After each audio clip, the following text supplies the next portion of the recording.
I will. Hey, Miguel, you hear me? Yeah, You I hear can me, hear. bud? Yeah, I can hear you. Is this a problem with how I sound? Yeah, I just hear you like a little. No, sorry, some on my phone. Loud and clear.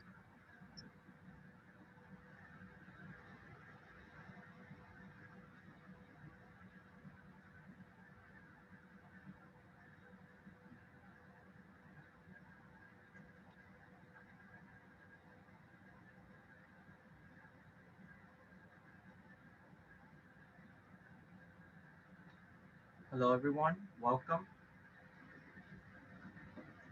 Let's wait a few minutes for everyone to jump in.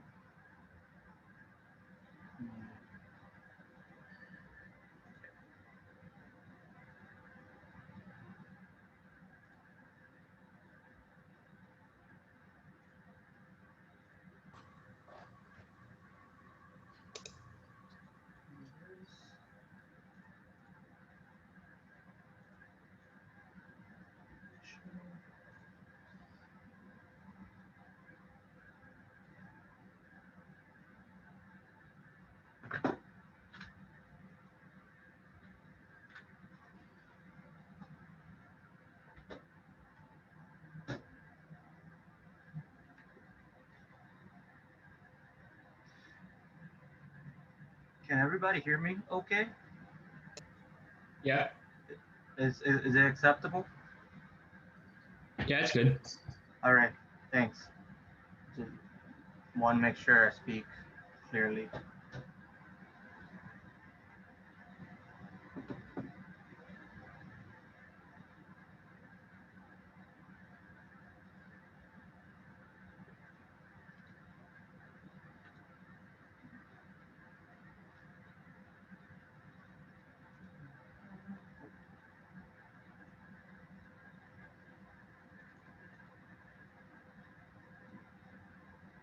let me share my screen. I mean,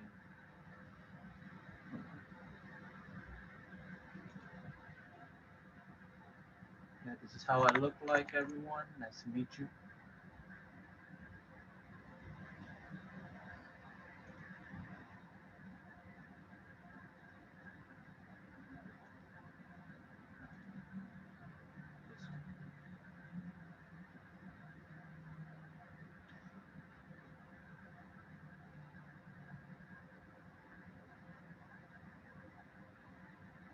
2 more minutes.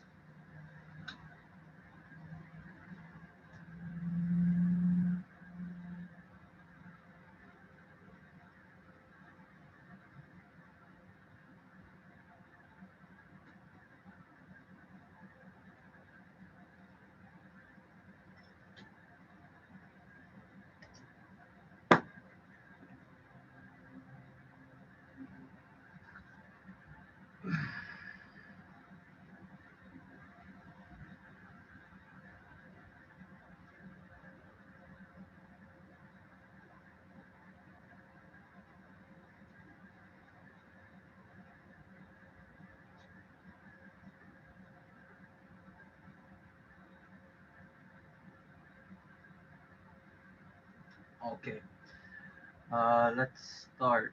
Welcome everyone to the Linux workshop. Um, I'm very excited to share what I have in store for you in this slideshow I have set up. Sorry if it's very simple, but I try to pack in as much information and as much commands I thought was useful, and hopefully it gets you motivated to start using Linux in your school, careers, and help you build your resume. So to start, as I told you in the chat, down to for you to follow along, to download, use a Linux machine, whether Ubuntu, Debian, Mint.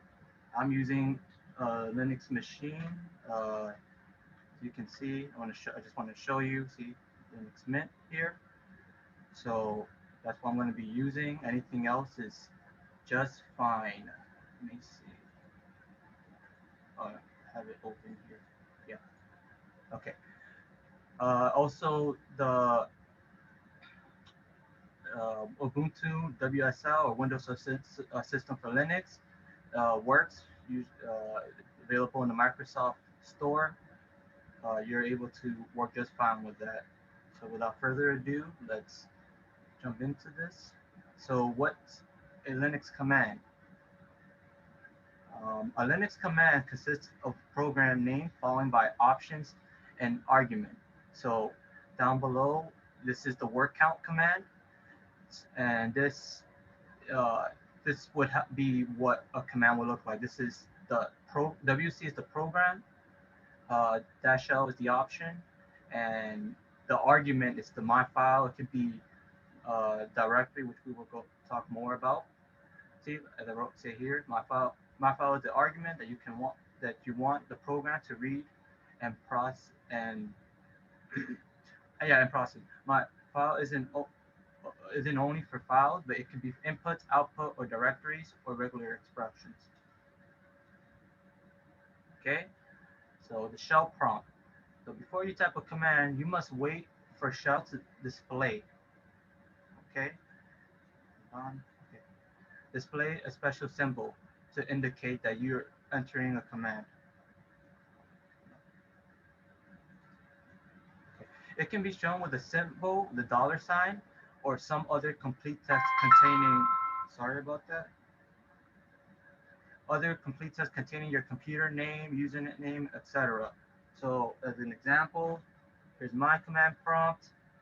You see here, it says William, add and then show the name of your PC. Right here, this is HP Compacts. It's 6005 Pro, small form factor. Yeah, it's an old computer, but that would be perfect to use Linux on it. And this is where I do my work. I'm very productive. So yeah, next slide. This is the Linux taxonomy. See, we have is broken down to four uh, categories: the kernel, the supply program, the shell, and X is the graphical user interface. You see here in the in the in this image, you see how it's broken apart. You don't, well, you see X.org, but GNOME, KDE are all built have X as the foundation for them, but very widely used. Apache, PHP, MySQL, these are web services. SSHD and INETD are for networking. This is where, when you go deeper into the uh, computer, this is still user space, but this is where C programming is, which C programming is more closely to the hardware. Then it's the Linux kernel. You see here, device files, memory management file system, device drivers, uh, and that's where things get interesting. I do recommend the course taught by Pons, embedded operating system. He talks a lot about this subject. And then comes the hardware. So, guys, when I do the command, I'll try to go slow. So if you want to follow along, just stop me if you want me to explain anything, or you know you know just to go slower. So, but anyway, without further ado, let's continue. The kernel, the low-level operating system, handling file, disk, networking, and other necessities we take for granted. Most users rarely notice the kernel. Yeah, you don't notice it's hiding between all that GUI and the programs that you see in front of your screen. The shell interface for typing commands, executing them, and displaying the result. Linux has various shells such as the Bourne shell, or in other words, the bash shell, which is the shell that we're going to be using, and that's usually the default. Corn shell, C shell, etc. You're welcome to try those other shell. It could be, it's really preference. But for the examples, we'll be showing bash, Bourne shell, which is the default for most shells. Graphical system that provides windows, menus, icon, mouse support, and other familiar GUI elements. Elements. Most popular complex graphical interface like KDE and GNOME are built on X.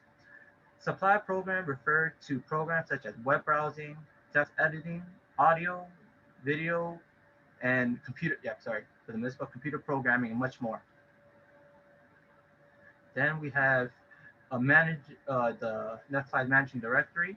So a directory is simply a folder which which they do show it as a folder.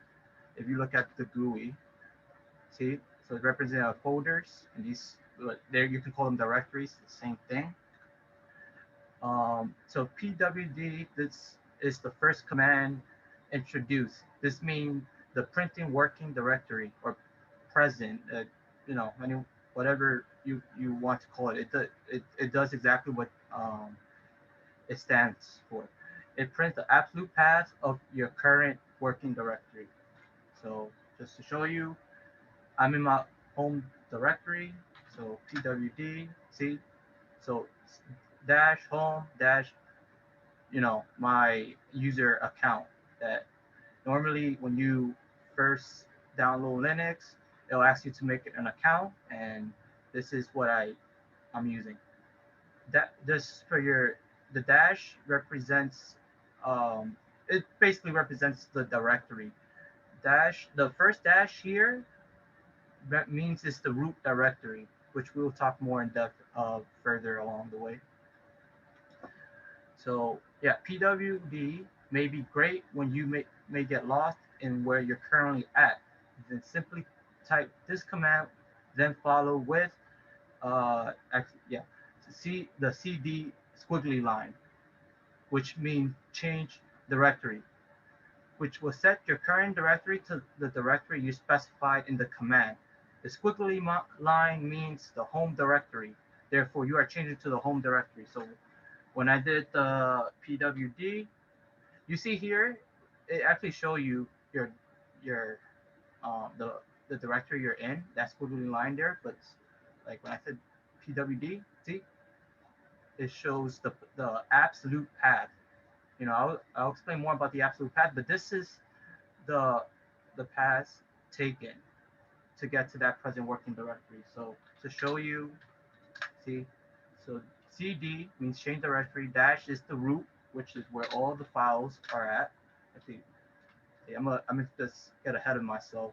We'll talk about them. But see, LS is for listing the directories, and these are all the low-level directories where all the important directories are that that the Linux machine uses. These are all very important, and you shouldn't play around with it, and it shouldn't be a need to. Then CD home, C list underneath it, William, CD William. See, and now you see the squiggly line is here again. You find I just want to make the comparison with the GUI because I feel like it would be helpful. See, so right here up here, see, /home /William. Anyway, let's stop talking about this command. Let's talk about other things now. So system directories, as I explained, a Linux system has 10,000s of system directories. These directories contain operating system files, application, documentation, and everything else except permission user files. These are files that are rarely visited or worried about unless it's system and administrative work. But it doesn't take much to remember once you familiarize yourself what each of these directories name means.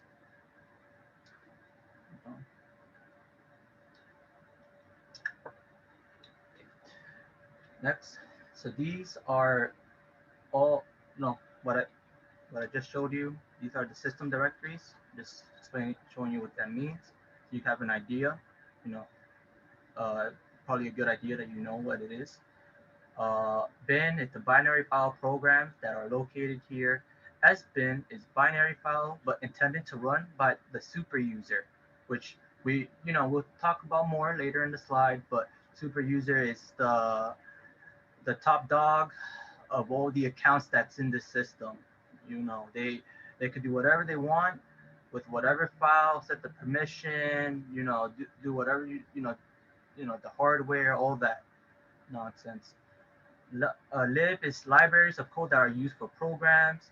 Include is for the header file for some programming languages like C, Java, Python, etc. Source is the source code for programs. The dev is device file for interacting with disk and other hardware. Media is the mount point with directory that provide access to the disk. So, and well, let me mention this one. MNT means mount, so mount point directory that provide access to this. It's similar. So, mount point as in, so for instance, I go here. So when you put like your you mount something maybe like a USB or optical disk driver, it'll whatever you mount, it'll be under yeah. Actually, I don't even have this because there's not really anything in there. But mount and media are mount points, and you'll see it there once you go to it. You can also go to dev. Now there's something in dev which is for devices. It'll also be in there. See, the SDA, SDA1, these are all memory. Uh, like my hard disk and my SSD. And SDB is usually associated with USB that I connect to, and TTLY. Uh, these are also other USB devices that usually is connected to other embedded systems. I don't know if it's here, but yeah, but that's where these are all the devices. See, you recognize some CPU, disk, DVD, all that good stuff. Okay, so I'm just really thirsty. Proc describe the currently running processes such as the GPIO, CPU info, operating system version, or information of other processes with an ID. A process ID. That's how you can recognize them. The Linux or the computer recognize the whatever process you have in your system. It's not by name exactly. All right. So making the directory. So usually this is how I label all the commands I'm going to show you. I'm labeling it like this. So this is the option, which is like for instance -p is the option, and then the directories or file. Well, for this case it's make directory, so it's just directories. So useful options. So -p is given a path, creating any necessary parent directory automatically. So let me just show you. So I'm gonna do everything in my home directory, or what? I mean, this is just a perfect opportunity actually. Make directory. I'm gonna just put everything that, for examples, in this directory. Make directory workshop. See? Now you see workshop is right here. See? So CD, and here's a trick if you're following along. I like to do so instead of writing the whole thing because it can be really long. You have to put the command, whatever CD, then write like if you're trying to spell the directory, so W, but that's all I need because afterwards I have to just put tab and I'll show the workshop because there's no other W's here. If there was, then I just need to probably like add an O or an R and K. Boom, same thing. Dash is when is specifying as a directory. See, so now the -p is basically you can make a directory, but when you're making the directory, maybe the directory you're trying to create doesn't exist, so you add the -p to create it, well, along with its subdirectory, which is directory within directories. So that make directory -p and Linux.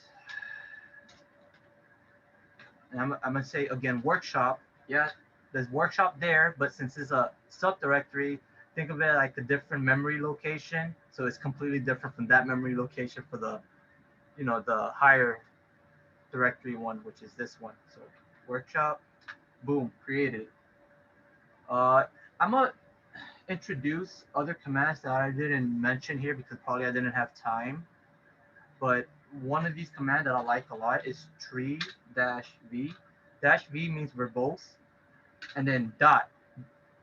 I'll talk about more about this, but dot means referring to the direct, also like the current directory you're in now.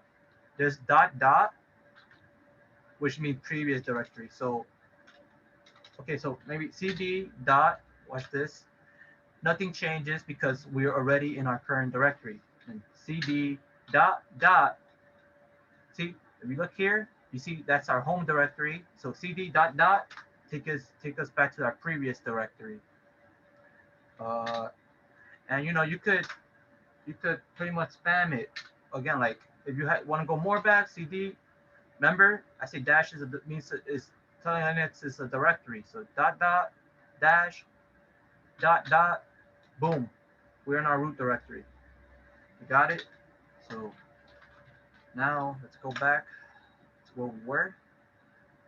And look, so back to the making directory. Before Linux didn't exist. I probably should have showed that, but it didn't exist. Okay, but now it does. See, in Linux, and now I go to Linux, we see workshop. See, if I didn't put dash p, and I put something else like I, oh, actually,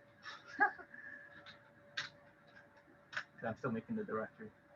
Dash bar, there you go. Okay, so I meant cd I.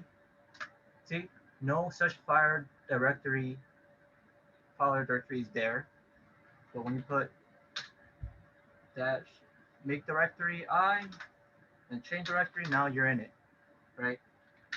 So now let me just remove this, and we'll talk more about remove later. Okay, I'm doing dash L. You can, to clear your screen, you can do clear. It does the same thing. It clears your screen, but I think it's easier just to do Control L. So let's say list and Control L, it does the same thing. Okay.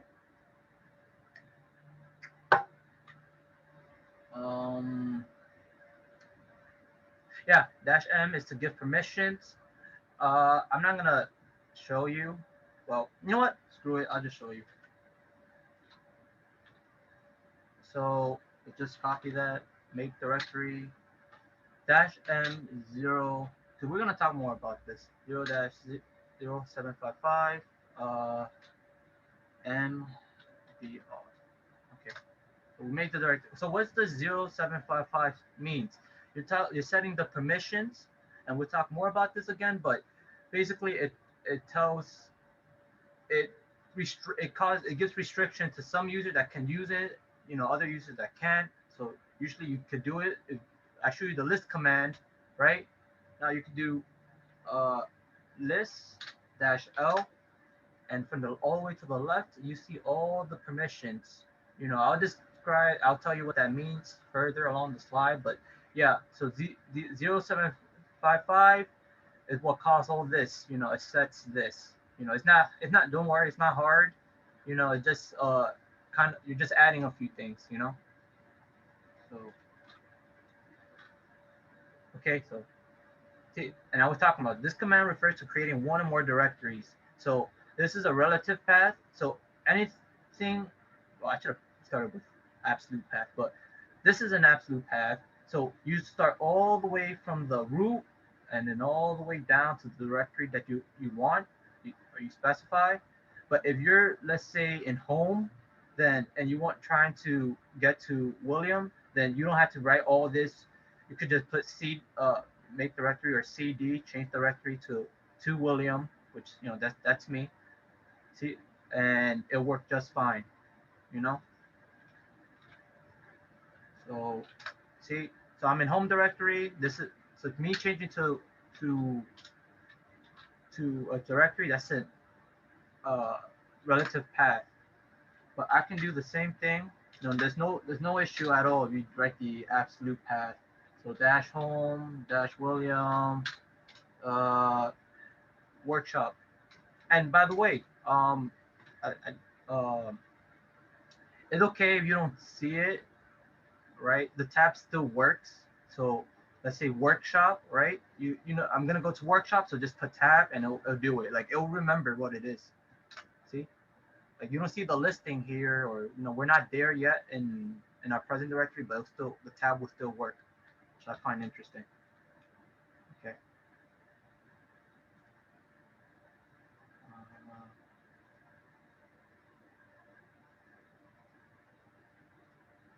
Anyway, I didn't skip anything. Right?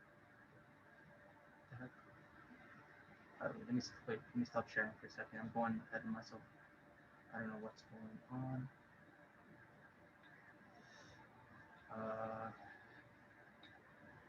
No, I don't know why it's doing that. Okay. Wow, there's a lot of stuff here. Guys, give me just a second. I have a lot of tabs open. I don't know why. Yeah, let me just close all of this. Yeah, sorry. Yeah, this shouldn't take too long. Because the thing is, I've been opening my command prompt with, it's a hotkey. You know, it may be different depending what you have it set, but I forgot that when I put that hotkey, it creates new terminals. So it's new terminal. It's not under the same terminal. So that's why I have so much open, and then I just lost track of where my slide was. So just don't make that mistake. You know, keep that in mind. I'm almost done. Hold on.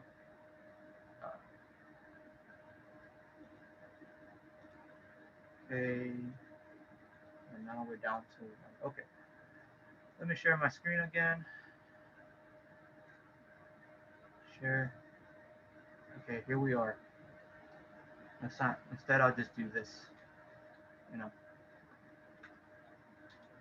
Okay. So now we're on to removing directory. You probably saw it when I was doing it, when I made my mistakes.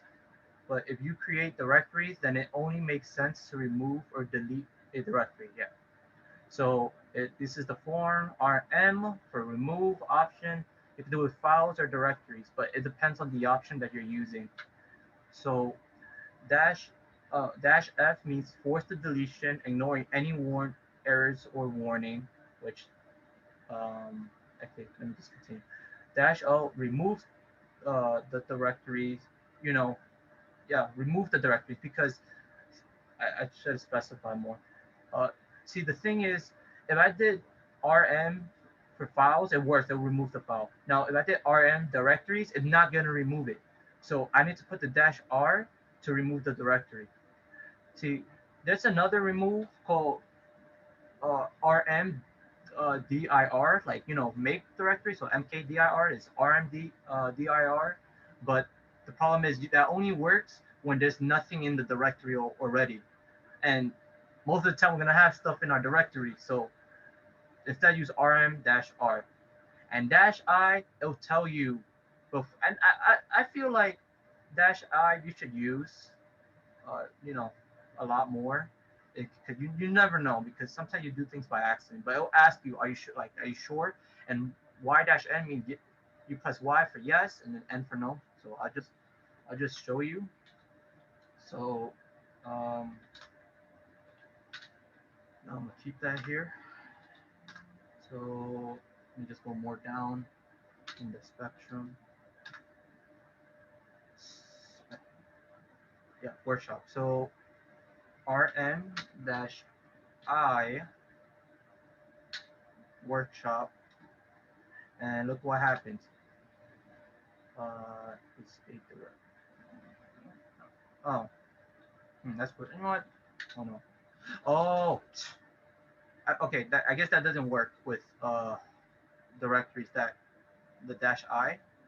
So, let me just make a file. So I'm gonna introduce you another command that I didn't mention. So this is in the slides. This is the touch command, and you can easily make a file easily. So touch my file, boom, that's your file, my file. This is a regular text file.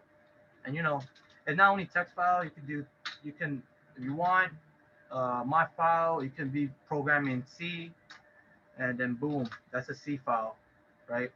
So now remove dash I, mod file. See, remove regular file.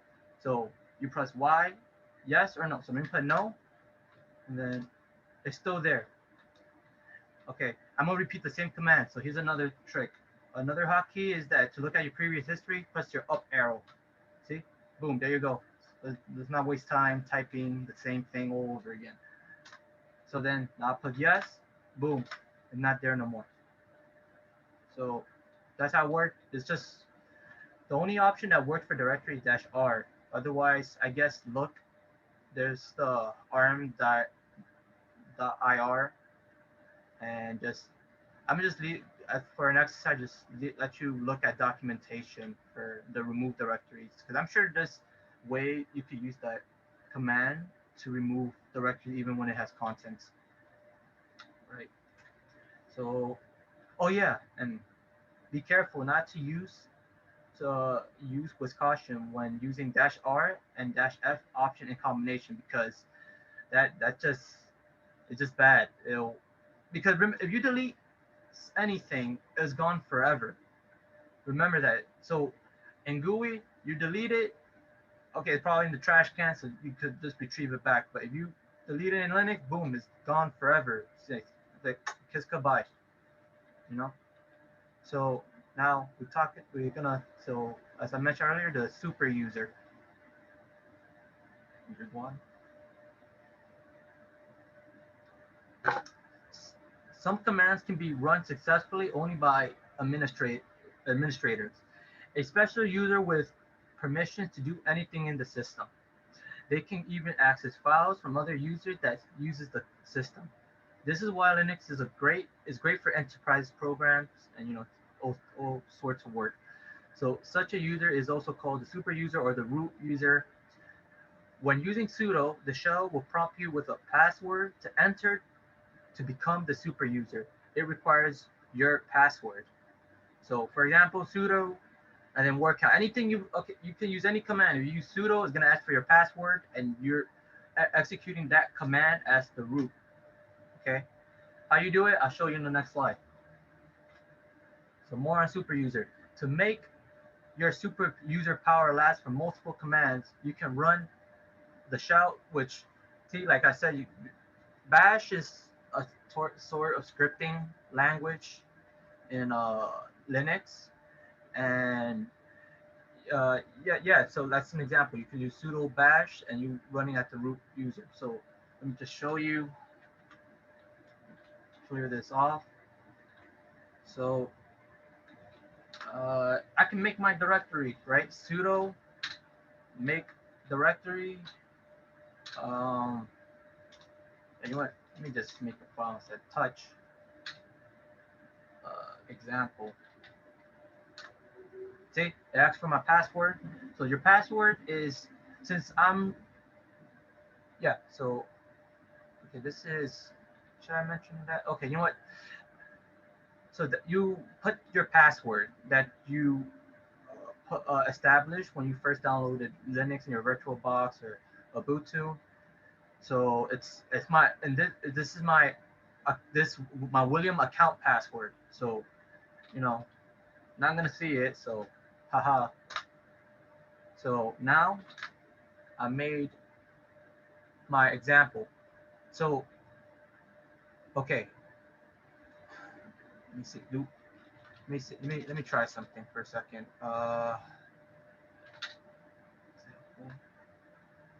No. Okay. You know what? Let me again show you the permissions. No, that's the wrong command.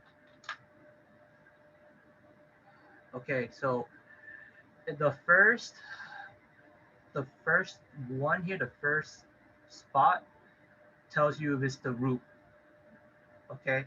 So it tells you that this file is created by the root, and I'll show you later as an example, but because it's created as the root, and if I was another user and I try to jump into that file, it's not gonna let you. It's gonna say permission denied, and it's not gonna let you because I created it with sudo.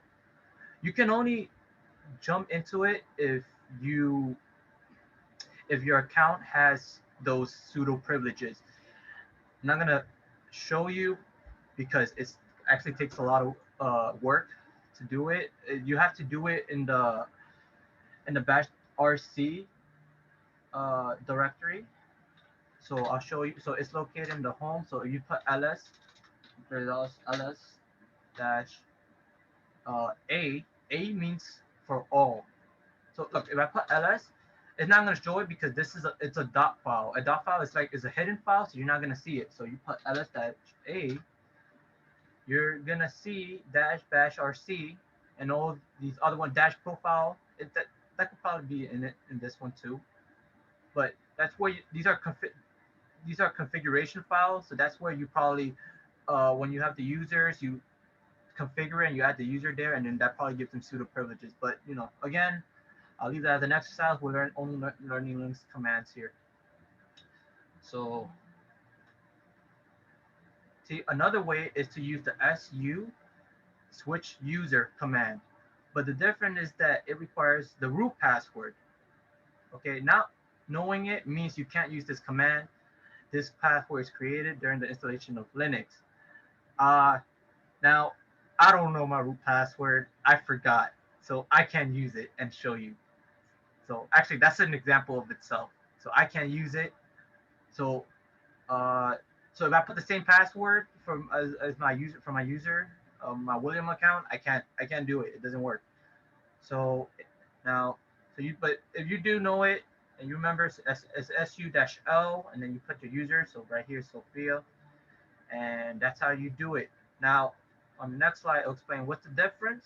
So, well, for one, sudo means super user doer, and I guess that's what it means because as I explained in the configuration file, you set the account to be an administrator, and it does administrative things. So super user doer sudo. Su is switch user. Now, and you're able to do that because you're practically I'm switching from my account to the root user account. So that's why it works, but you need to put the dash O. And I put this little joke here. You should get it now because I explained it from the list command. Make me a sandwich. Make it yourself. Sudo, make me a sandwich. It does whatever it wants. This is this is the key. So it asks for the root password for the user. This is the password. You say, oh, okay. Before I do that, wait while I rm dash rf dash, and rm means remove, dash rf is the force remove, and dash, as I said, that's the root, and you pretty much destroy your Linux system because, as I said, Linux have all its basic file and folder in the root directory, and pretty much you destroy the foundation. The tower topples over, boom, destroyed. You gotta download Linux again. So that's the joke. Next slide. So how we create and delete account. So this is where you do it. I'm not gonna tell you the options because at the other one because I think it's confusing. So I only mention the important options. So the user add command, let the super user, I didn't put user, create a user to make a user account. So let's give that a try. Okay. So dash M actually means, see, the thing is, if you do add user without the dash M, it creates it, but you won't be able to. It's hard to track it. Actually, I don't even know where that is, to be honest with you. But if you put dash M, it'll automatically put it in your home directory. So, see, let me go back because it's my name. So let me put this down here. So sudo user add dash M. I'm gonna put my last name, Abreu, and boom. Let's see, Abreu. That's my account. I'm there. Let me switch to it. SU. Actually, yeah. You know what? I'll show it to you later. Actually, 'cause I'm gonna do it anyway. So now you create. Now if you create the user account, now of course you wouldn't want password because you want anybody to see your information. So you have to put sudo again, sudo password, Abreu, new password. Let me put it. You type your password just to make sure. Boom, password is updated successfully. Okay, I don't want my Abreu no more.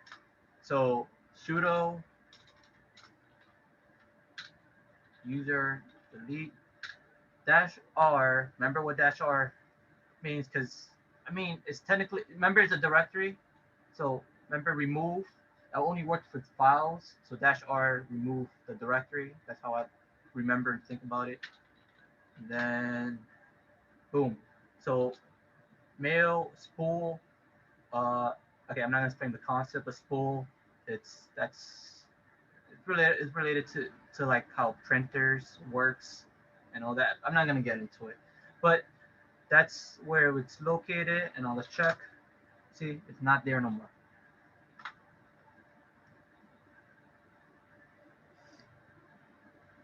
Okay. Oh, okay. I guess I didn't do it here.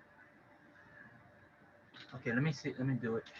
Because now when I made those directories, right? When I made those directories, I was still in William.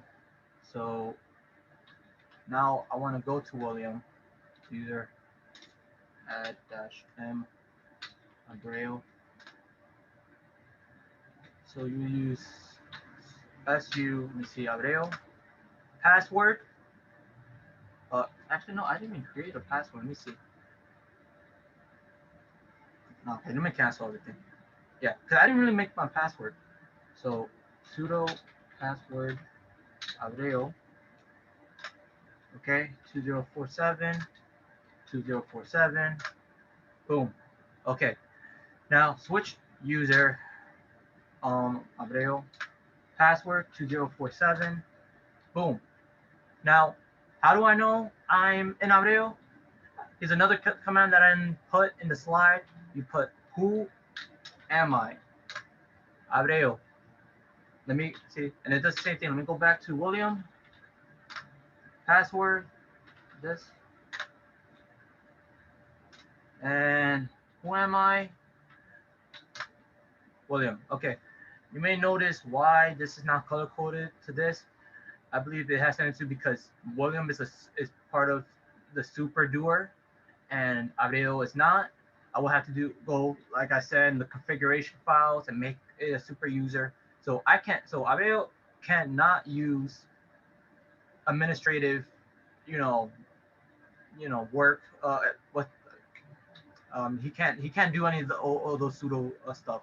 So, and just to show you, so when I go here, let me tell my password. There you go. I don't know what that means. Okay, actually, it's weird. I don't know why, but I can't clear with my hotkey, so I actually have to type clear. Now, watch when I do sudo touch my file. Look what happened. Let me type my command. Password. Sorry, user Abreu is not allowed to execute. So it prevents you from doing that. So you're not able to do it. I don't know why I didn't do it here, but usually it also records. It also would record if you use sudo. So when I did sudo, it said you're not a super user, so you're gonna be reported for this, and because you're not allowed, and you don't have that privilege. But I don't know why I didn't do it here. Let me try again. Touch my file. No, sorry. What I'm doing. Okay, let me do. Yes, this My file. Do it again. Yeah, I don't know. Whatever. Okay, but I made the file, right? It's there. Let me go to my folder, the Abreu folder, and okay, it's not there. So let me just do it again. There, here it is. Now, let me switch to, and this is the cool part. Now let me switch to back to William. So this is my pass. Mistype. It's okay if you mistype. Just put delete like many times until you're sure there's nothing, even though you don't see it. Okay. Now, if I go to my file, watch this. Let me see. You know what?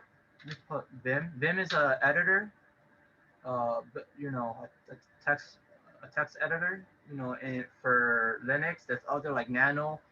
If I have time, I'll show you a few commands, but it's not gonna be well in depth. I'm just gonna show you just to encourage you to try Vim. But that's if I have time. But when I create the file, I made it only when you create the file by default, it's only view. No, hold on. Let me just make sure actually. So let me switch user because I'm gonna set the permission just to make sure because I'm not really sure.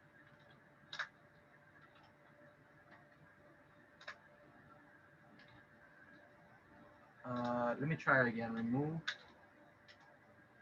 my file and let me see.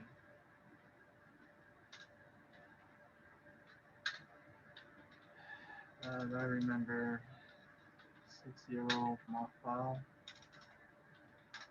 Okay, boom, 600. I'll talk about it more. I mentioned that's one of the key, useful permissions to use. So what this means is this is for my eyes only. Nobody else is able to view it.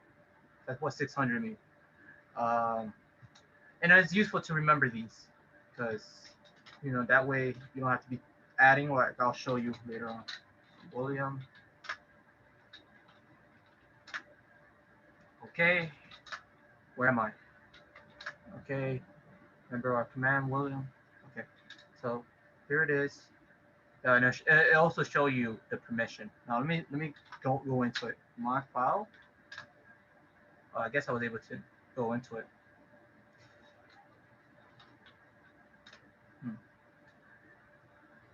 Well, let me try another one. Let me make sudo user.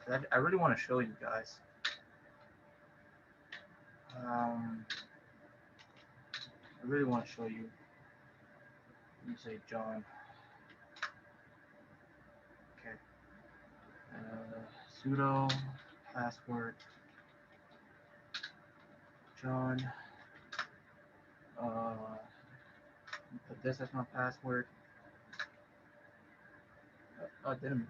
Not this way.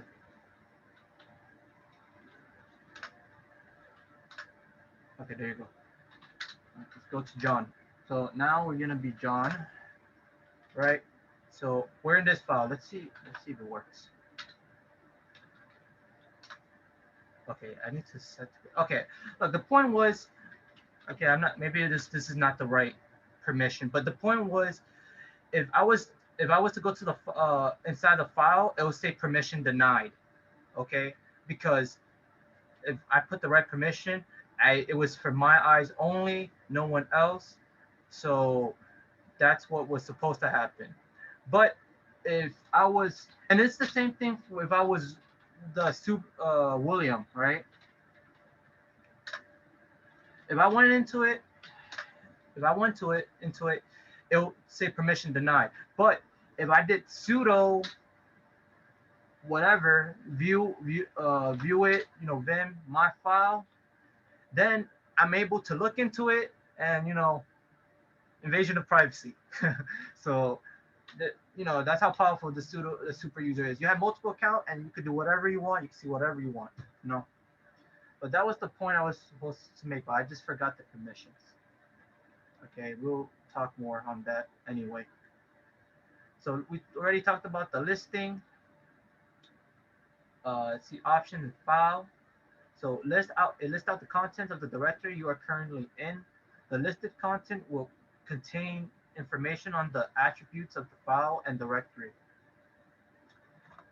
Um, oh, I know what happened.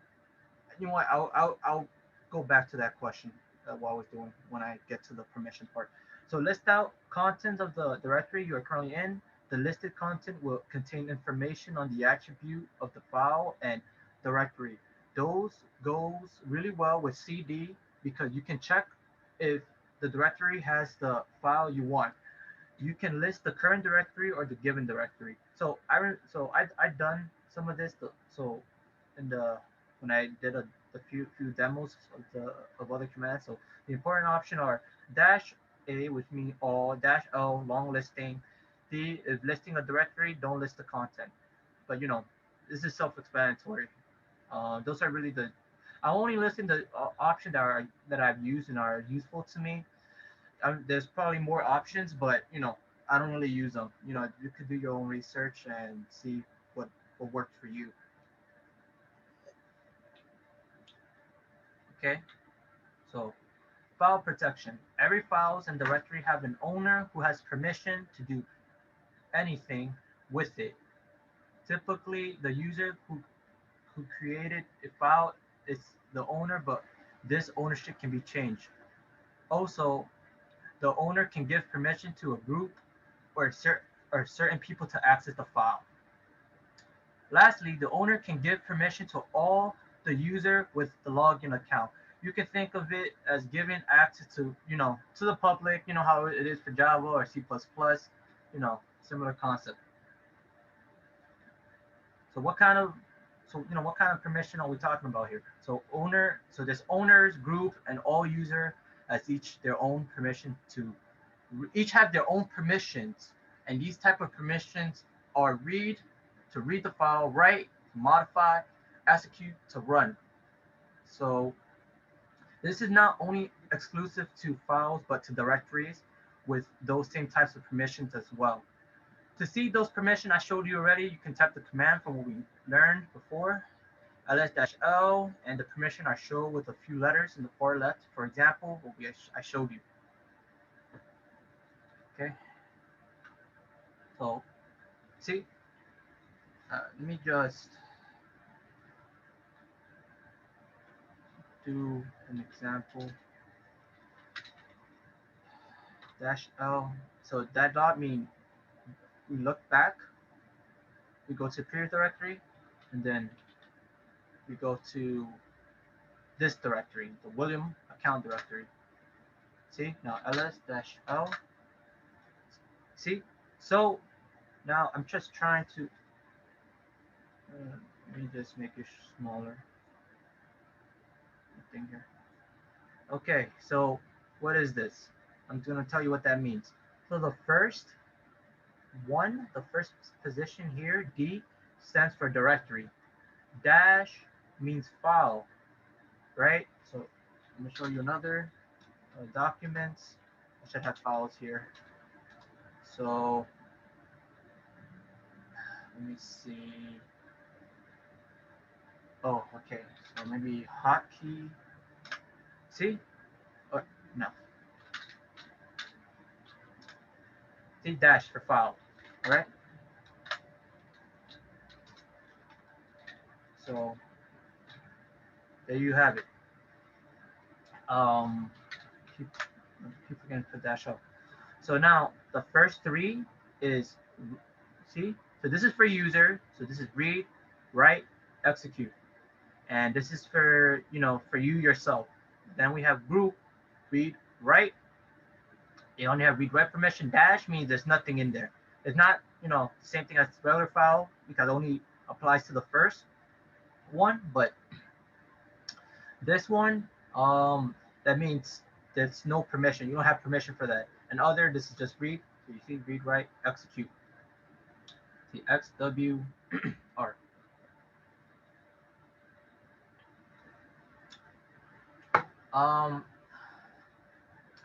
Damn. Okay, I didn't put that. So this picture doesn't explain it, but let me open a text file.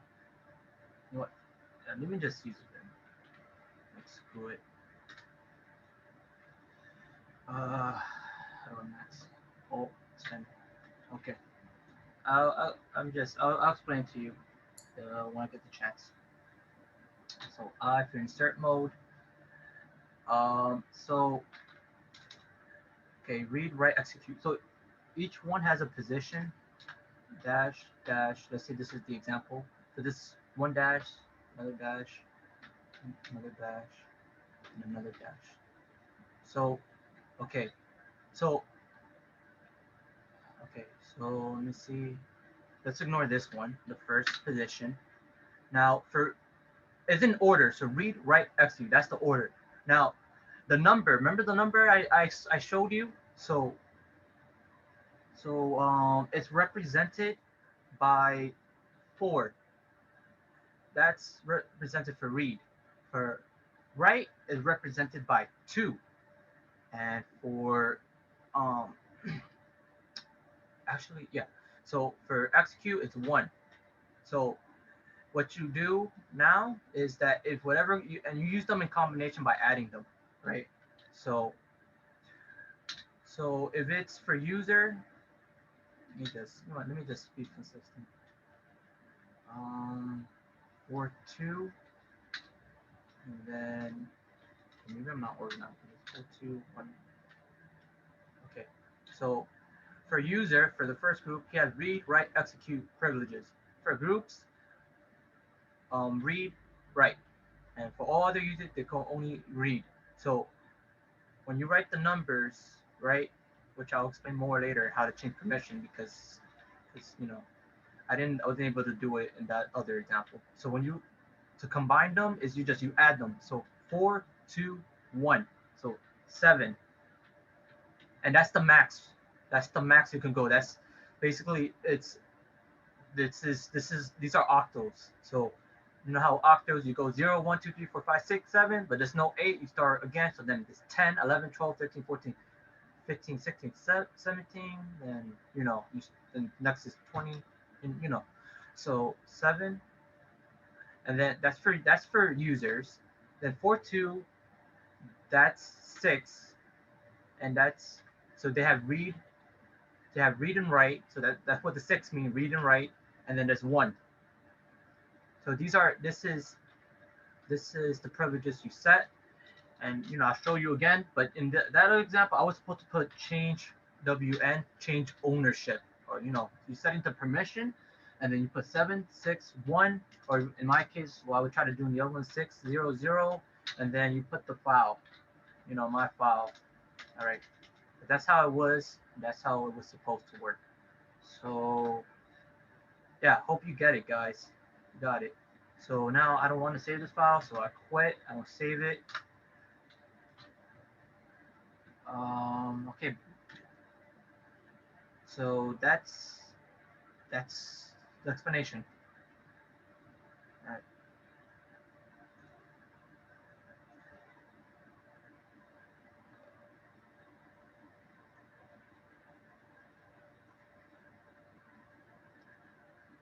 Yeah, see, this is what I'm talking about. Change mod option permission file. So change mod, change mode command protects file and directories from unauthorized users on the same system by setting from unauthorized users. We already discussed the type of permission set as read, write, and execute that limit. Does anybody have something to say? Okay, so we already discussed the type of permissions such as read, write, and execute that limits the file owner, the file group, and all other users. See, with change mod 600, see, that's what I put, but I didn't put change mod. So it's private file for you, only your eyes only. 644, everyone can read, but everyone only reads, but you write files. I'm only listing what I thought, what's useful, what's common. So then you can do it not just for files, for directories as well. So the directory for your eyes only. Everyone, the other one 755. Everyone can read. You can write in directories. And 77 means everyone has read, write, execute privileges. So that's the max, right? So let me try that again. Let me see.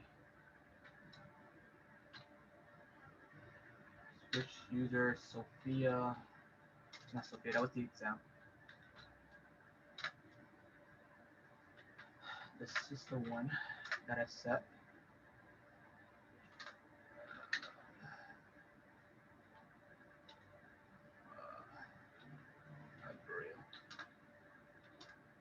Yeah, that's the file. Let me just delete that file and try again. To change mod 600 my file, right? Cannot access. Did I not remove it? Okay, let me just try that again. Okay, I create the file. If not, then you know what? I'm just gonna try something else because I know this should work for sure.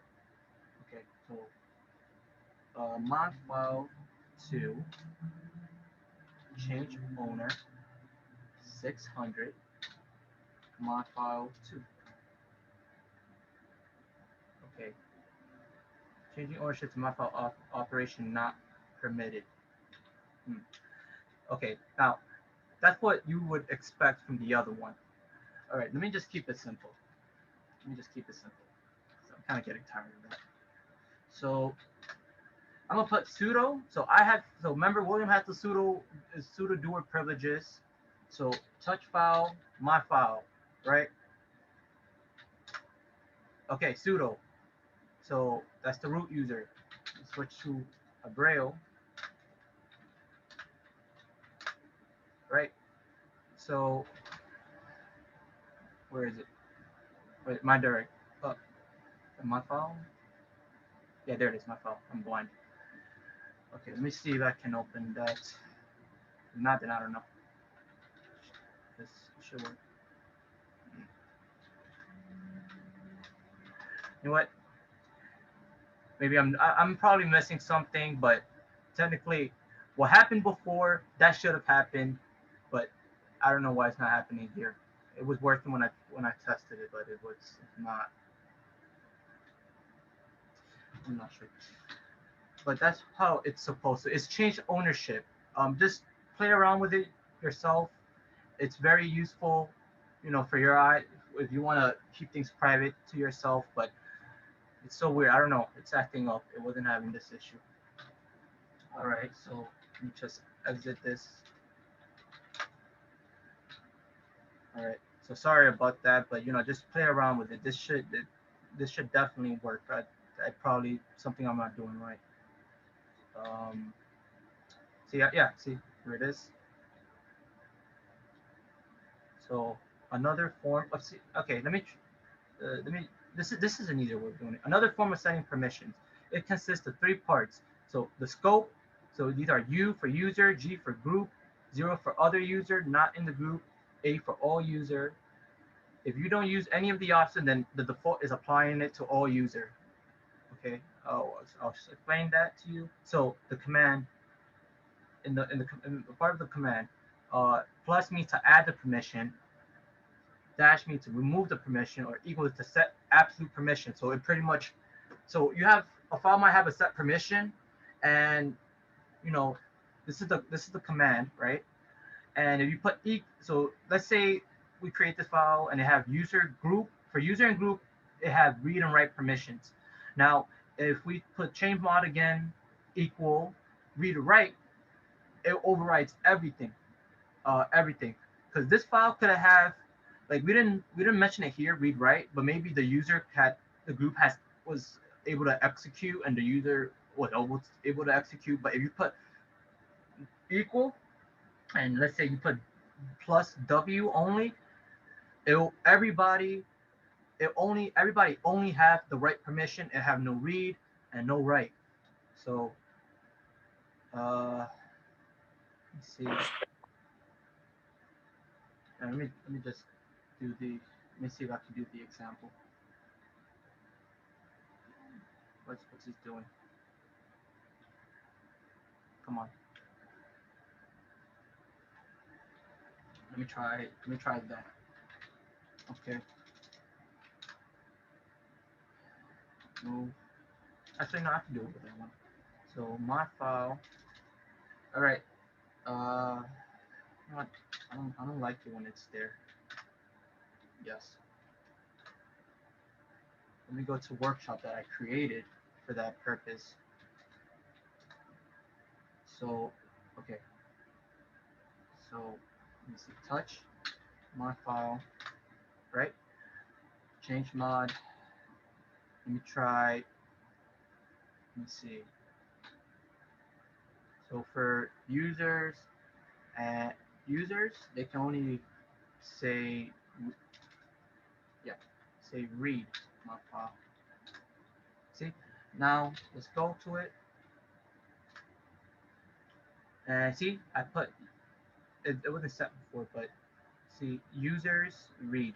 Okay, that was probably already set actually. So let me try the equal sign. So you equal. So I didn't put any U G A. I didn't put any of that. So when I don't put any of that, the scope, then it applies to all users. So equal. Let's say read my file. See, everything is read. Now let me say change mod. Now this is working, and I actually preferred this one actually. Anyway, so but I had to show you the other one. So plus, let me say user plus X, my file. Let's check it out. See, this is the the three position, and now we had execute. So yeah, pretty cool, right? So let's see, read. Yeah, actually this is the one. Read. Boom, there you go.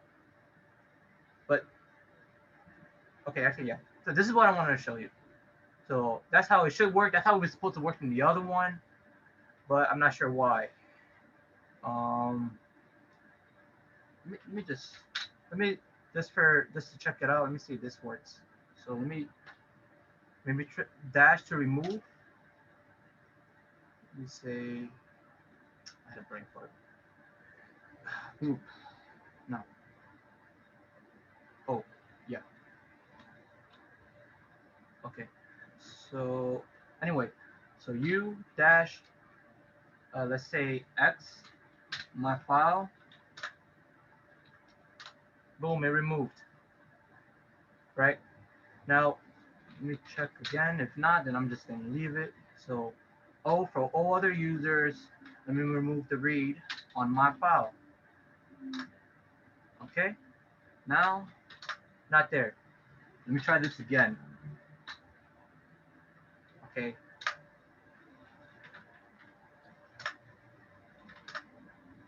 I'm gonna make sure. Yeah, workshop.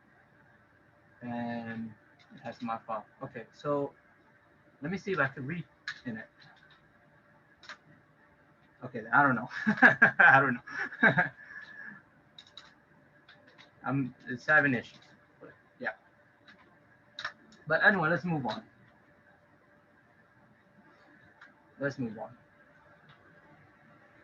Okay. We talked about this already. Oh wait. Change ownership. Let me read it. The change ownership command, change ownership, set the ownership of files and directories. So to make user Smith the owner of several files in a directory, sudo change own Smith my file. So it's change ownership. It'll be I guess Abreu, and you put the file in my directory, but and it'll make that the owner. You know, it wouldn't be so the my file was made by William, but now I changed it to Smith. Now he owns it. But I'm not gonna show you because you see, I don't know why it's not working when I change ownership. Like because it's supposed to say permission denied, but it's not working. So I'm so sorry if I'm not able to show it. So I might have to skip this part. Very sorry. And that's the other command, change group. So remember, there's users. There's the scope is users, group, and other users. So you can put the ownership for group. So for the group is a specified amount a specified amount of people that are able to look at it and look at the file or directory or whatever. But again, I can't show it to you because I'm having issues. So sorry, but please check it out because this is very important. Now moving around the directory, push D for push directory or pop D. So push D command takes your current directory and pushes it into a list or stack for later. Then it changes to another directory. It's like you're telling the shell to save where I am, the directory you're in, where I am, and then go there. And it should also save that one too that you're going to. The popd command takes the last directory you pushed. So, because I didn't put it here, as I mentioned, it's a stack, it's a list. So it's a programming concept. You have a stack, and you know, pop. It takes. Remember, it removes the top of whatever in the top of the list and push it. It pushes in the. It also pushes also in the top of the list. So to continue, pop D command takes the last directory you pushed and it pops it off, taking you back there. Uh, yeah, let me just show you first.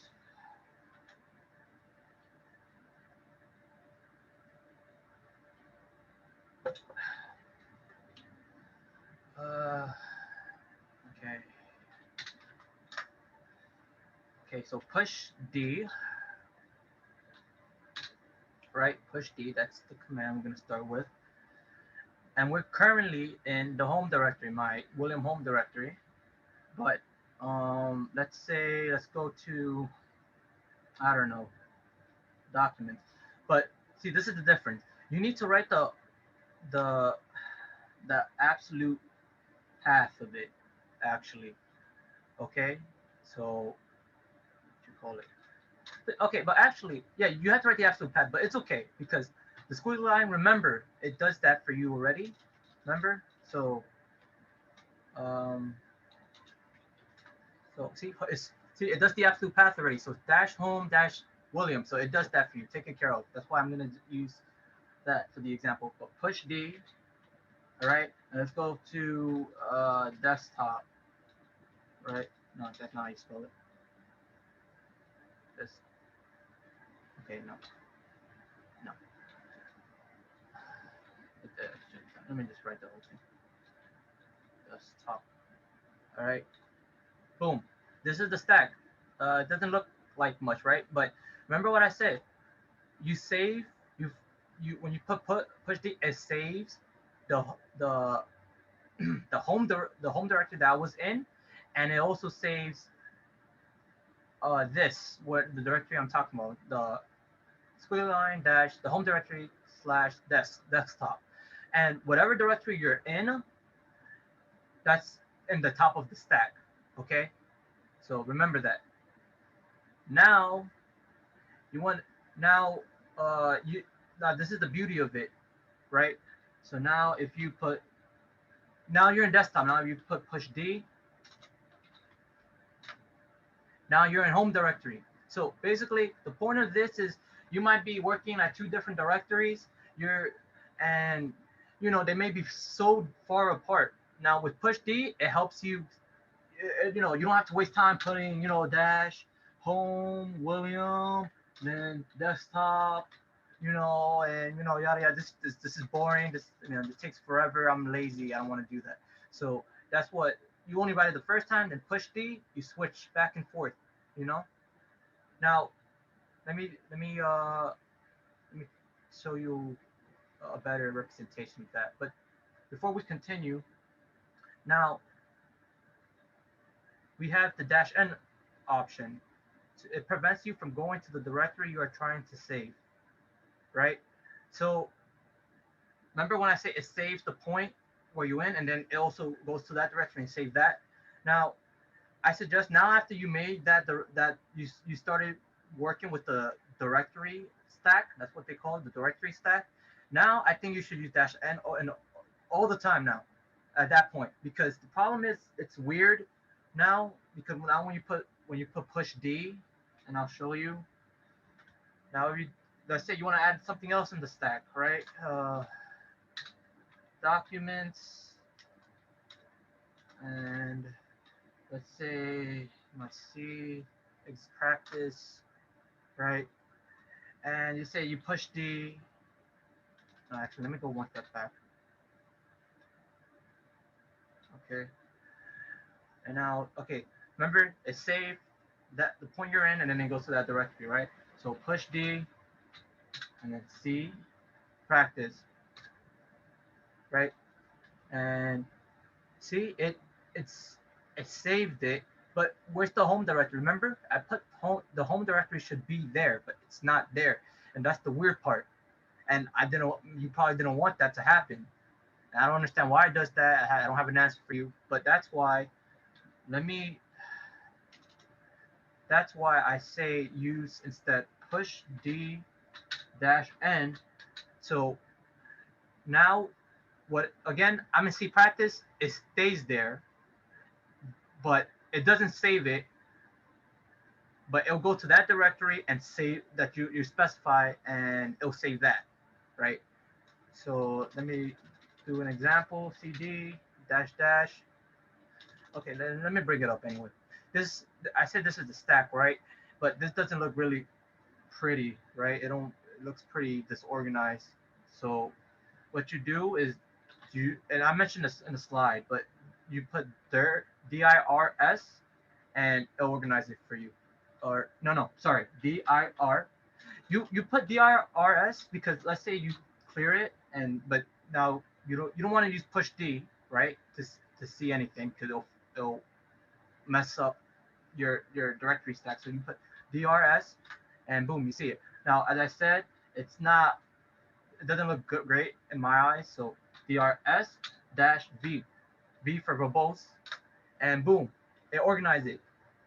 And like I said, this is a stack. This is a list. And remember, it was programming concept. The first thing on the stack is 0. So that's the first element.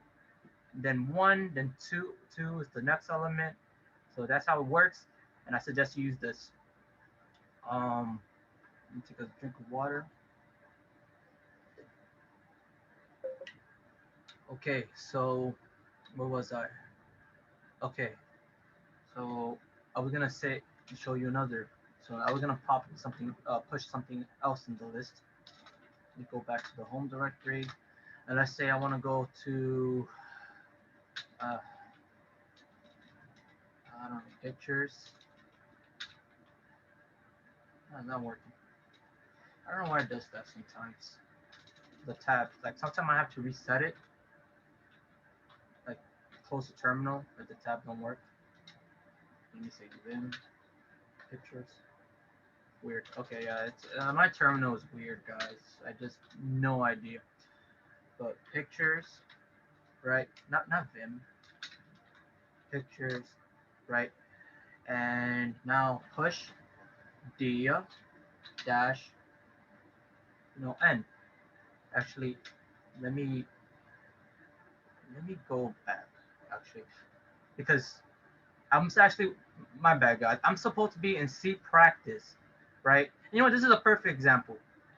So remember, I was in C practice and that was under documents. So let me put push D. Boom, I'm in documents, right? Let me go to C practice. Actually, let me just stay here. So push D dash N, and then put the absolute path. So pictures. Again, I don't know why the tab is not working. Boom, pictures. I don't know why I did it twice, but see, it added in the stack. Okay, so it adds in the stack. Now you can, now see, I did push D, but the thing is, it only switches the top 2, right? So see document, push D again. I mean, we're in picture, now we go back to documents. I want to go to desktop. So this is where DIRS comes in, because they organize it for you. We see desktop is in position 3. So now what you do is you push D, and this is where this come in now. Plus N minus N. It specifies which element in the stack you are referring to. Right? The positive sign is from left to right, and of the stack, or top to bottom, and the negative of the stack is left to right or bottom to the stack. But just use the positive sign. It's much easier and you don't get confused, right? So push D plus, in what position? 3, right? We're in desktop. See? Isn't that cool, guys? So now we don't have to go back and forth. We don't have to do CDD, you know, and then damn, I forgot what directory was that in again. I have to go, you know, go through it and do C, CD. See, it saves you time, and that's what. And this is what Linux does for you. It increases your proficient, you know, how proficient you are in your workflow, and that's what I love about it. And I suggest you guys use it. You know. So that's how it works. Oh yeah, damn, my bad. Excuse my language. Now, let's say I'm done with directory. I don't want to use it no more. Simple, pop D. Actually, you know what? Okay, is another example. Now I'm in directory right now, and I said in the top. If you're in the current directory, is present directory is what's on top of the stack. Now, if you remove it, pop D, the top stack is gonna go on to the next one, which is documents. So pop D, boom, not there. See, desktop is not there, but now we're in documents. Now, but it only look at the top of the stack. Now, what if you don't want that? I want to remove pictures. Well, there's 2 pictures. Actually, let me remove one of them. So push D. So remember, it switches only the top 2. Now pop D. Boom. Okay. Now, whatever. So now you want to go to picture, right? So now you use dirs dash V is in position 1, right? Let's pretend it is in position 100. Screw it, because yeah, because honestly I could just put push D. Let's pretend it's in position 100, but it's all the way there. Now all you have to do is put pop D -1. Boom. Oh, I did minus. It was supposed to be plus, guys. Sorry. See, because remember in programming, you know, let's say you did Python, you did -1, right? Or you know, it goes backwards. So you start at 0. So let's say this is the reference point. Now it's just 1, 2, 3. But when you do this minus, it works backwards. So -1, -2. But that's what happened. But that's, you know, you get, you know. But I'm sure you understand, guys. That's how it works. You put whatever number it is, looking at dirs dash V, and depending on the number, you put pop D dash, I don't know, 100, and then it removes it. That's how it works. And you know, it's very, very useful. I love this. I love this command. Anyway, let's go back to our PowerPoint because it's been a while since we just visited that. Oh, shit.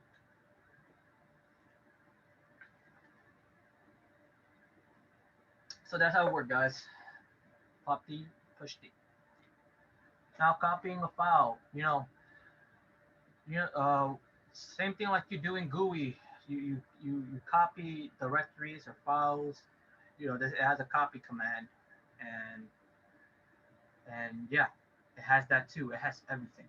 So this command allows you to copy a file from one location to another with the copy command, which is simply CP, the copy. So it's only 2 files. It only worked with 2 files for me.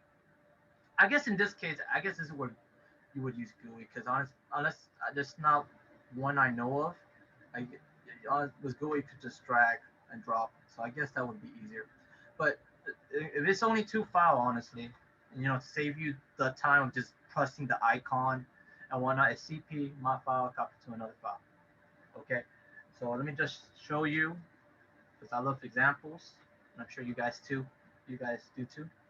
So let me go to home directory, workspace. See, now it's working.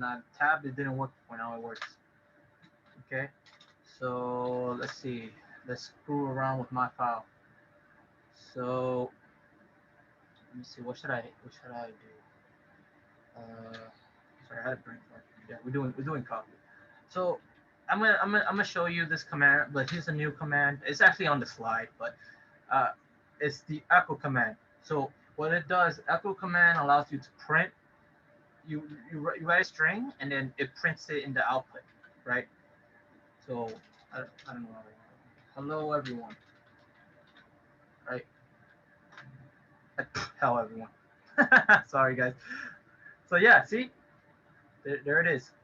Now, now, why I'm showing you this because I'm also gonna explain this in the later slide. You can instead of putting it in the output of the shell, which is the default, you can put that output into that file, you know. So, for instance, now just remove this because I don't wish you guys to go to hell, honestly. So let's say hello everyone, and look, boom. This is the symbol you need, which is this. Remember, like in C++, it has this the indirection operator. I guess this is the indirection operator for Linux, and you put my file. Oh damn! See, this is what I'm talking about. Permission. This is what was supposed to happen the other one, but it did it. But let me create another file, and let me remove that file. All right. All right. I think I mistyped. Okay. Let me create another one. Touch my file. Because remember, in the other one, we told them not to put. We're not supposed to execute anything, and that's what happened. That's why I say permission denied. See, that's what should have happened if it worked successfully. All right. So, boom. There's a million stuff in my head. Okay, echo. Hello. Hello, everyone.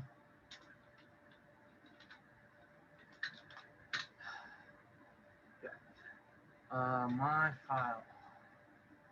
All right. Boom. Now let's check. Let's look at it as Vim, my handy dandy editor. Screw Visual Studio Code.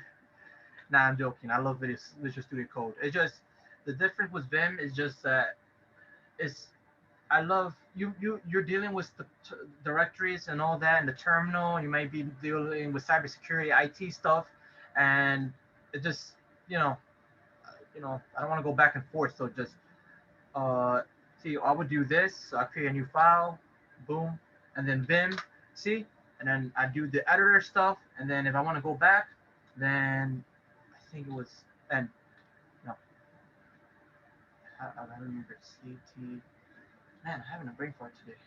Anyway, whatever. The mouth, back and forth. See, I don't have to open Visual Studio Code, and it's less power hungry, heavy. It save you CPU, processing power, all of that, and it's better that way. And if you're using the Ubuntu WSL, you can't use gedit. That's a gedit means GUI editor. See, let me show. Let me see.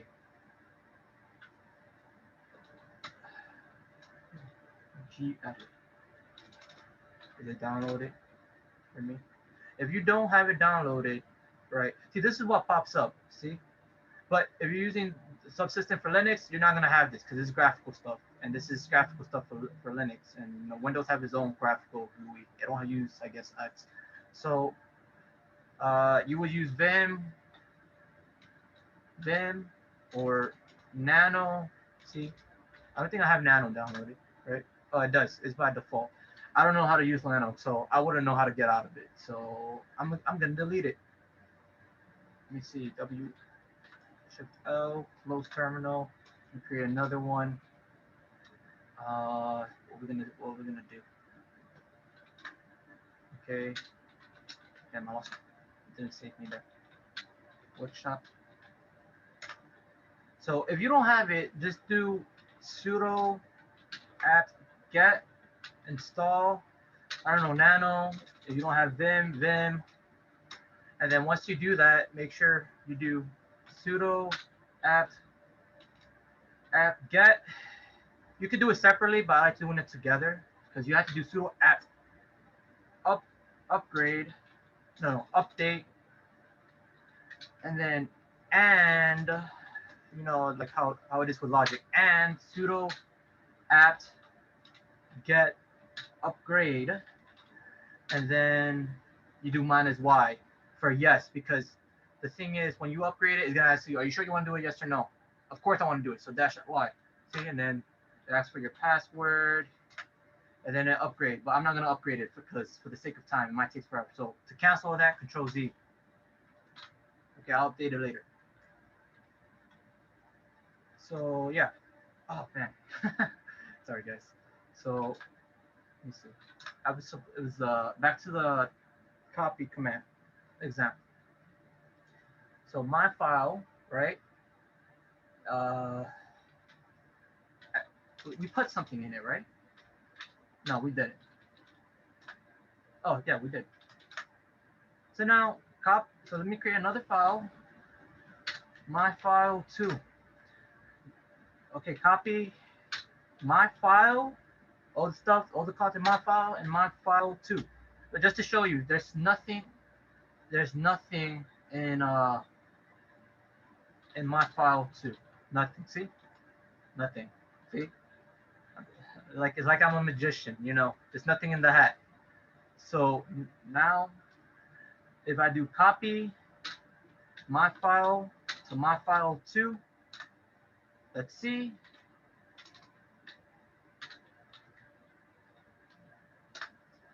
See, there's the rabbit. See, my file 2 got it. See, let's say, see, my file. You can put more than one argument, guys. So my file 2. See, see right here, down here, my file 1. Then if I go to the next one, my file 2. Same thing, guys. Same thing. See, back to my file 1. So that's what I want to show you. And that's how the copy command works. -P, same thing like with the make directory. It makes a parent. Oh, wait. See? Oh, no, it makes a timestamp.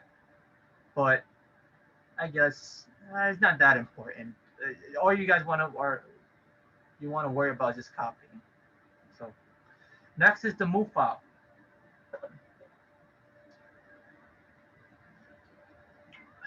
You guys still with me, right? I hope I wasn't just talking away, right?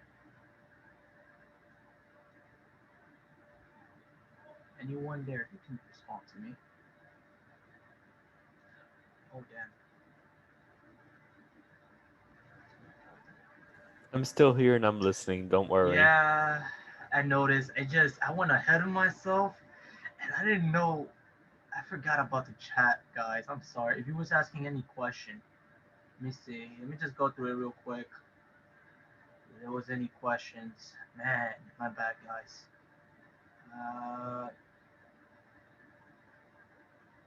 Gosh, yeah. Thank you so much for this. I have to go to class. Yeah, sorry if it's long, guys. I have. Yeah. Thank you. David, you're here? Yeah, I put that in the power slide in the slide too of find directory. I was gonna explain that too. I put in the slide. Yeah, man, Linux, man, so great. Yeah, so I showed you. You have to. Yeah, okay. He's playing Spin. Thank you, David. You on Mac? No, I'm in Linux. Linux Mint, but it's the same, guys. Don't worry, cause same dependency. Do update and upgrade. Try again. Do it later. Yeah. Yeah. Thank you, Miguel. Appreciate it. I tried my best. Move command. Okay.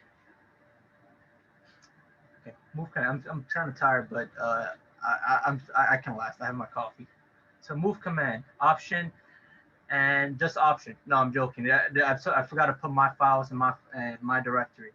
That's what, of course. So the move command can rename a file. So move. So if okay, so move file, my file, and then you put another name of the file. But why does it do that? Well, it also does move file too. So I put here move files and directories into a destination or directory. So, but the thing is that file, this only works, renaming the file works if that file or directory does not exist. If it does not exist, then Linux is like, oh, okay, then you're renaming the file, it changed it. Okay. Okay, I'm sorry guys. I have a phone call. Let me take the phone call real quick, and I'll be back. It shouldn't take long.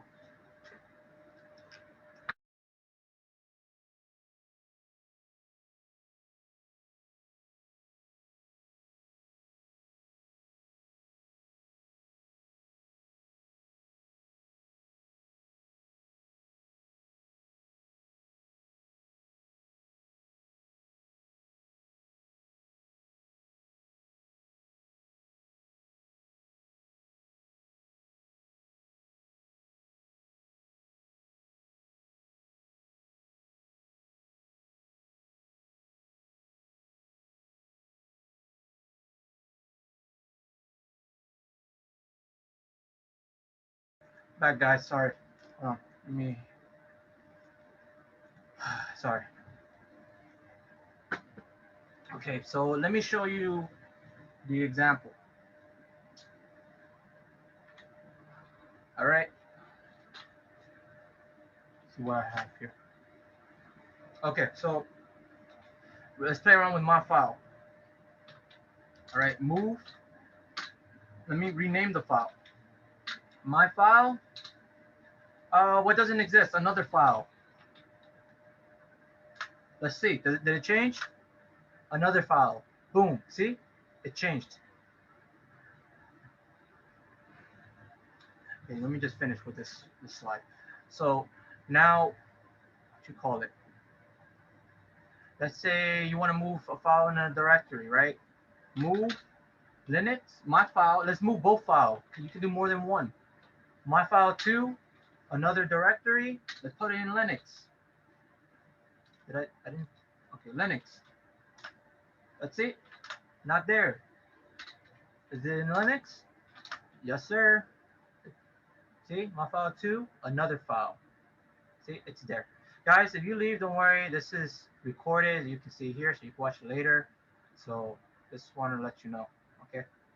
But hopefully you're here till the end. Yeah, so that's how it works. About the copy command, you can also do more than one file too. I forgot to show that. But yeah, you can do that too. Most commands you can do more than one file or more than one directory. So let's go back. Interactive mode, you know what's interactive mode? It's the same thing. Are you sure you want to change the file name, or are you sure you want to move it to the directory? And you put yes for Y for yes, and for no. Okay. And then dash F you already know forced to move or rename. Now this is what I was talking about with the echo command. I should have put that. Did I put it? Let me see. Well, yeah, I should have put that before. But you already know what the echo command. See, look, don't print. Let me explain the echo command. The echo command simply prints the argument, so or the string. So dash n means don't print a final new line character. So let me show you. Now you may wonder, like you may work with the terminal, but how do you write multi-line on the shell? Like how do you do that? It's simple.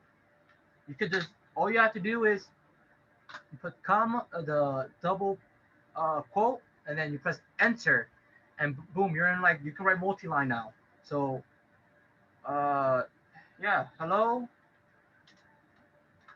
how are you? There you go. See? Now how do you end it? You just end it with another semicolon. See? Hello, how are you? See? That's how it works. Now I should have actually no, does it work that way? Whatever. So let's say for example, let's try that command. So was it dash n? Yeah, don't print new line. Damn it.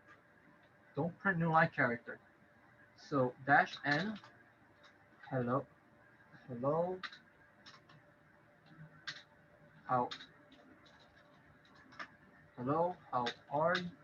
Damn it, come on. Hello, how are you? All right, let's see what's printed out. Oh, I think that's the wrong command. I should have put it. Okay, it's okay. It's okay. But yeah, that's how it works. Dash E. It recognized and interprets the escape character. See, the thing is, if you know escape characters from C, Python, Java, whatever, the dash N for next line, dash T for tab, and you know all that escape character, dash R. But Echo is gonna read it as just any other character. So what you have to do is you have to put dash E. So let me do an example. Echo. So which one I'm not using? Which one I'm not? Let me just make another file. Example. Let me do a C file because they use that, right? So it's simple C file, and look, I am gonna program using the echo command. So, oh damn, I forgot to put the echo, the dash L option. Echo dash E. What's in the C file? So boom, include stio-h, you know that, all that good stuff. Int main, you probably don't know this, but I guess I'll show it because this has something to do with Linux. GC, char, rg, v. See what that means is basically this program is asking for arguments. So you can execute the file. You know how in Visual Studio Code there's the play button, you click in and run it. But in Linux is this. So technically, if I had the executable, I put dot means in the current directory, in that directory, which is workshop Linux, then /, then my file, and it will execute it. That's how it works, and it's really simple, you know. So let me see. Okay, well, what was that? So now the argument. How do you put the arguments? So actually, you put the arguments. You simply just, man, what's going on? So my file, and then you put my arguments. So you specify int means you're specifying how many arguments. So if you put 2, you want 2 arguments, and I spelled char wrong. Good thing I didn't. And it will represent it as the dot. See, this is an array, right? So the char character, when you're writing the arguments, you usually, I might write argument 1 and then argument 2. I wanted 3 arguments, right? But then these are technically, in the eyes of Linux, like strings, or like characters. So you put car and in it, and this is an array. See, if you if you put 2 stars, it represents an array. This is equivalent to writing it like this. That's the same thing, right? I'm sure there's no questions. I'm not trying any of this. Yeah, no problem. Same thing. So now that's how it works. Okay, let me continue. What we're gonna say. So, okay, print f, and then hello world. Let's say it's hello world, and try my best to go through this. Didn't expect it to be long. Dash n. Actually, see, this is C job to read dash n, but when is it Linux job to read next line, right? So it's when you just put dash n, like that. It reads now. Linux reads that, and then return 0, and then end it with that, right? Everything's all right, right? And then how do I close it? Remember, another semicolon. And then where we gonna put it? We want it in. I forgot. So let me just open the other one. What was it called? What did I get it? I think I put it in my. I think, oh yeah, I put that C, of course. Is my C or my? Okay, my. So my file dot C. And then it looks good. Everything looks good. Now let's open it. My file dot C. Boom, there you go. See, we wrote code in Linux. And see, this is the dash n. This is the escape character. See, and see that big gap? That's what we did here. That's what we did over here. Okay. So, yeah, that's how it works.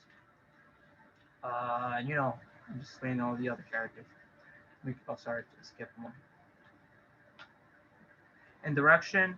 The indirection. So this is for input. If it's taking any command from the input, and then it put that information in the in file, but usually I don't really use it really. But this is for the output. It gives out an output, but you put it in the file, and that like I did in the C program. Then any command, this is also putting it in the output file. But the difference is that the thing is with this, it creates a new file every single time. Every single time, a new one. So let me show you the comparison. So so if I want to continue on, I see I don't know. So let me just for example. And then dash dash my file dot C, and then let's see. No, I'm trying. I'll introduce it later. That's okay. Then see example. There it is. Now let's try the other one. Let's go remove. I skipped it.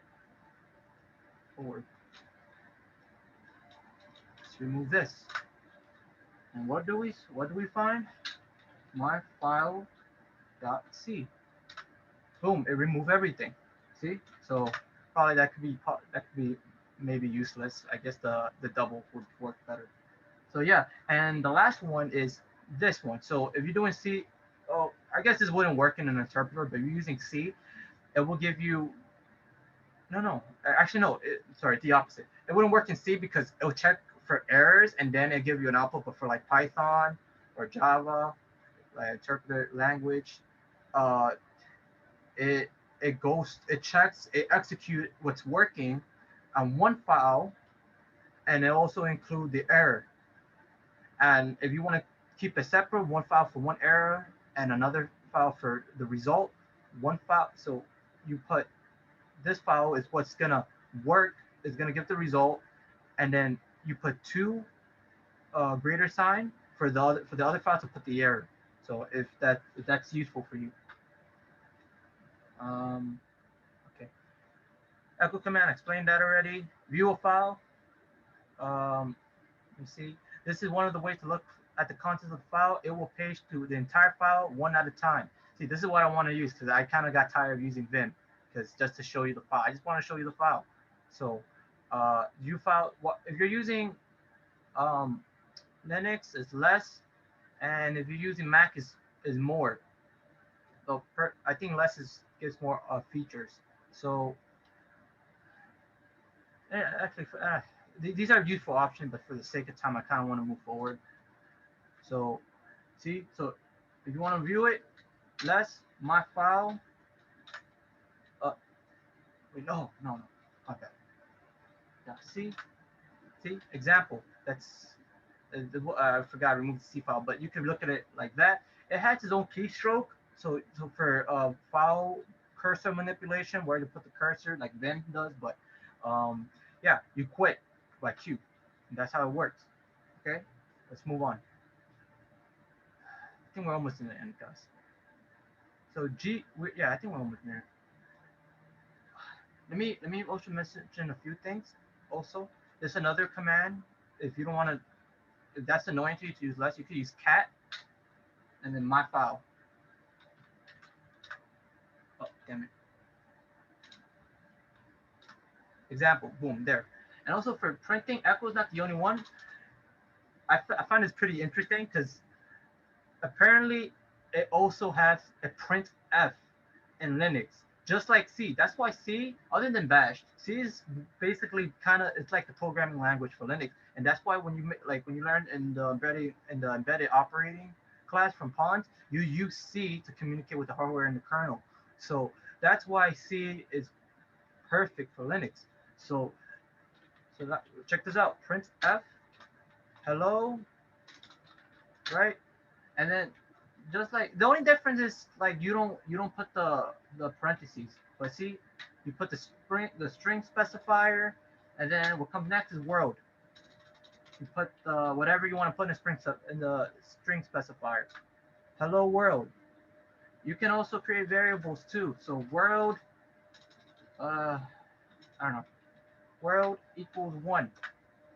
Then let's execute this command. I guess it didn't work. It worked. I don't know. It's being weird, but you get the point. Was to create a variable and wait. Let me see. No, okay. But that's I'm pretty sure you can use it for other specifier. But you know, I didn't put in the slide. It's just to show you. It's pretty cool. Right. So grep.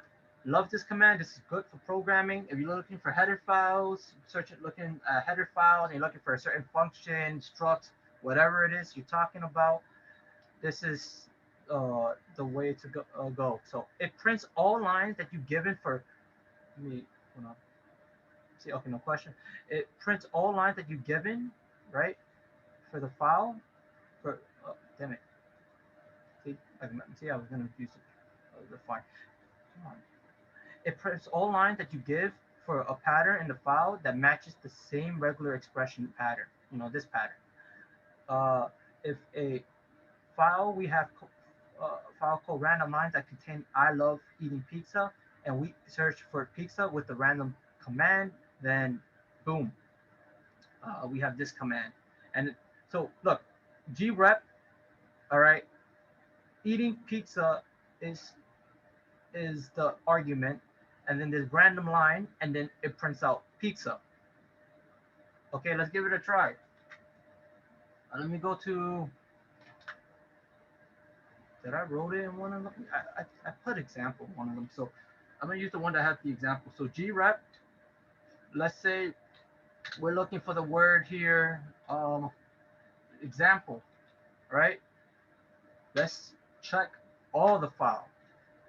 That wildcard means, okay, so if you want to search for anything with M that starts with an M, you put M wildcard and then print it. But, or, you know, my file, it's to my file, so then you put the wildcard. This works for list too. So list, my file, wildcard. See, it only prints those lists. So I just want to point that out to you. So now back to the grep. Grep, example, let's check all the file. And what do we get? Boom. See, my file.c has the example. It's under the workshop directory. See, so you see how useful this is? So if you're, this is great when you're doing programming and you're searching for header file. Again, another example why Linux is so great for programming. And I guess you could say the same with Mac, since it's so similar with Linux, you know? And this is why command line interface is so awesome. You know, it's saved that work for you. Okay? So, what else? What else? Use the option of -r, searches through the directory and subdirectory to find the matching file that searches the expression, but it won't print the whole line where that pattern is. Okay, so what that means is this only works if you're in the file though. So, I mean, yeah, so if you already know what the directory, what the file is in the directory, then you can do this. But you don't know where it is, but you know it's somewhere along the line of workshop, let's say. So let's go to workshop. Go to workshop, right? Made a mistake. change directory workshop. Okay, so now in case you don't know, I also want to show you this command too. I love this command so much because sometimes I get lost in my directory file. So here's the command. I think you need to download this first. So make sure, remember sudo apt get install tree. So you install that, and then you do tree dash v for both dot for current directory because we want to look to the workshop, and let's see what happens. See, we see the tree, all this we see, and it's very organized. See, let me go. See, I have a lot more files in my practice folder, so when I program or it didn't work. So weird. Type everything now. See, I have a bunch of stuff. Check this out. Actually, let me go one more because I do have a lot of stuff because it prints out all the way to the bottom. Okay, one more. Okay, that's good. Tree dash V. Okay, the suspense you've been waiting for. See, I have a bunch of assignments here from class, but I can search through it and have it organized for you. So there you go. Now back to the grep command workshop, right? We want to yeah. So we want to look for how to bring for again. Yeah. If you command search it to directory and subdirectories to find the matching. Okay. Let me see. So let's say, yeah, grep example. No, not we did lowercase example. And actually, I'm supposed to put here dash r. That's the option goes first.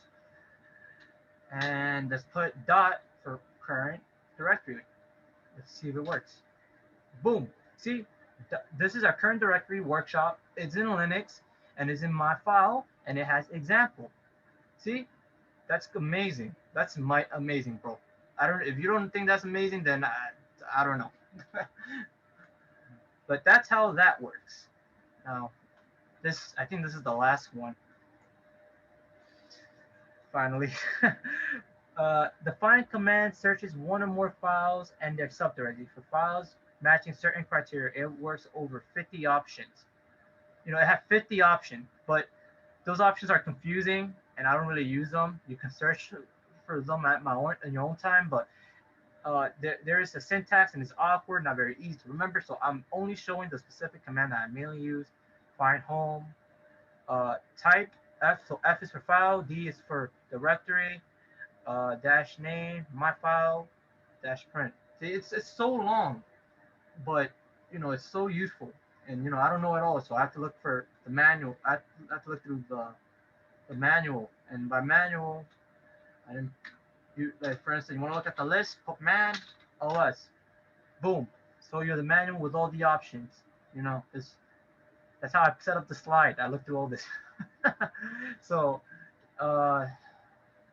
okay. Actually, I need help. Actually, I actually need to look through it. Yeah. So, okay. So, let's say one space back. Yeah, actually, I want to go to workshop. Oh, damn. What's in my drawer? Do I have it saved there? No, I don't. Whatever. Workshop. I remember with Linux, right? And my file.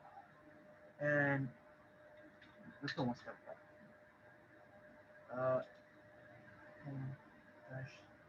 Okay. Oh, actually, I get it. Actually, home is the file, is the directory I want. Let me see. Find dot type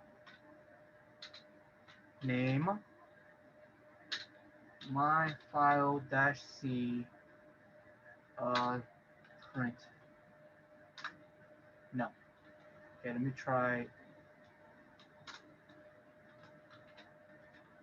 workshop.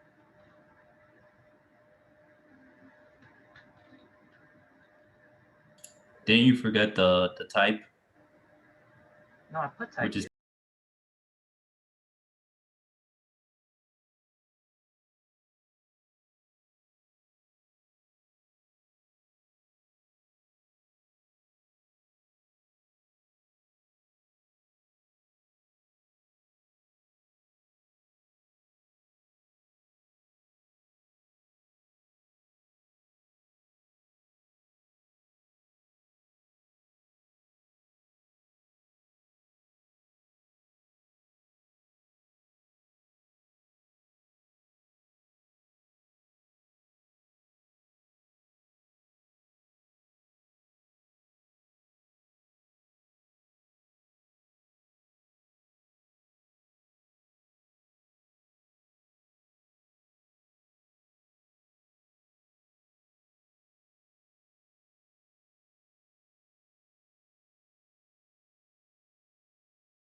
remove this now because there shouldn't be no output.